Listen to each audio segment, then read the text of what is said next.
اعوذ باللہ من الشیطان الرجیم، بسم اللہ الرحمن الرحیم۔ السلام علیکم میرے اسلامی بہن بھائیو، آج کا میرا ٹاپک ہے اللہ تعالیٰ سے محبت۔ سوچ کا یہ درست زاویہ محبت الہی کی دعوت دیتا ہے۔ کسی ایک سے حسن سلوک ساری عمر کی احسان مندی کا باعث بنتا ہے، اور جو زندگی بخشتا ہے اس کے لیے ساری محبت کے جذبے پروان کیوں نہ چڑھیں۔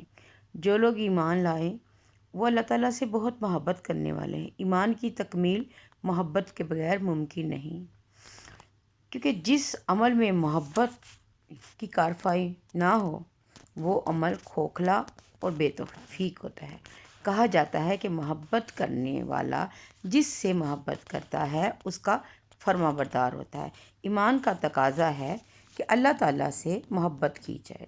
اللہ تعالیٰ سے محبت کا تقاضا ہے کہ اس کے احکام کو دل سے تسلیم کیا جائے اور پوری دلجوئی سے اس پر عمل کیا جائے۔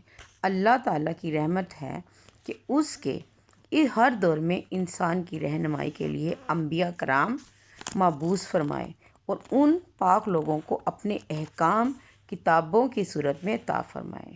ہمارے نبی کریم صلی اللہ علیہ وآلہ وسلم اس سلسلہ ہدایت کے آخری پیغمبر ہیں، اور قرآن مجید جو آپ صلی اللہ علیہ وسلم پر نازل کیا گیا دائمی ہدایت کی کتاب ہے، انسان کی فلاح کے لیے آخری پیغام عمل ہے، جس پر عمل پیرا ہو کر دنیا میں کامیابی اور آخرت میں نجات کا ذریعہ بن سکتا ہے۔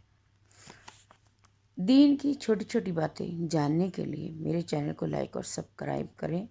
اللہ تعالیٰ ہم سب کو دین اسلام پر چلنے والا سچا اور پکا مسلمان بنائے۔ آمین ثم آمین۔